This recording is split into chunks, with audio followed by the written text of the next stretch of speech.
সাকিবের সোলজারে তৃষার নতুন লুক দেখিয়ে দর্শকদের চমকে দিল। 2026 সালে ঈদে মুক্তি পাবে সাকিব তৃষার অভিনীত সোলজার মুভিটি। ভিউয়ার্স, বিস্তারিত জানতে ভিডিওটি না টেনে সম্পূর্ণ দেখতে থাকুন। ঢালিউডে আবারও উঠেছে নতুন ঝড়। সাকিবের পর এবার নজর কাড়লেন অভিনেত্রী তানজিন তৃষা। তার নতুন লুক দেখে ভক্তরা যেন বিশ্বাসই করতে পারছে না এটা কি সত্যি তৃষা নাকি নতুন কোনো পাওয়ারফুল হিরোইন। নতুন পোস্টারের লুকে দেখা যায় তৃষার গায়ে সাদা টপস, ধূসর প্যান্ট, মুখে তীব্র দৃঢ়তা, চোখে ভয়হীন আত্মবিশ্বাস, হাতে ক্যামেরা আর চারপাশে দাবার গুঠি।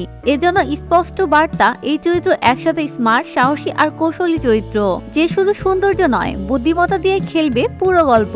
ইন্ডাস্ট্রিতে এখন একটাই প্রশ্ন, তৃষার চরিত্র আসলে কি? কেউ বলছেন তৃষার রোলটাই নাকি সোলজারের আসল রোল। গল্পের মোড় ঘুরাবেন তিনি শুধু কৌশল আর বুদ্ধিমত্তার জোরে। শুটিং সেট থেকে পাওয়া ইনসাইড রিপোর্ট বলছে তৃষাকে কখনো দেখা যাবে ক্যামেরার হাতে তদন্ত করতে, আবার কখনো ছায়ার মতো অনুসরণ করতে শত্রুকে। শোনা যাচ্ছে এই সিনেমায় দুজনকে দেখা যাবে ভিন্ন ধাঁচে। একদিকে সাকিবের অ্যাকশন, অন্যদিকে তৃষার পরিকল্পনাময়ী কৌশলী উপস্থিতি। এই কম্বোই নাকি সিনেমাটিকে অন্য মাত্রা দিতে যাচ্ছে। সব মিলিয়ে তৃষার নতুন লুক, তার ভয়হীন চোখ, চরিত্রের দৃঢ়তা আর সেই কৌশলী ভূমিকা সবকিছুই প্রমাণ করছে সোলজার শুধু একটি অ্যাকশন মুভি নয়, বরং এটি হবে বুদ্ধির খেলা আর স্মার্ট লড়াই সিনেমা।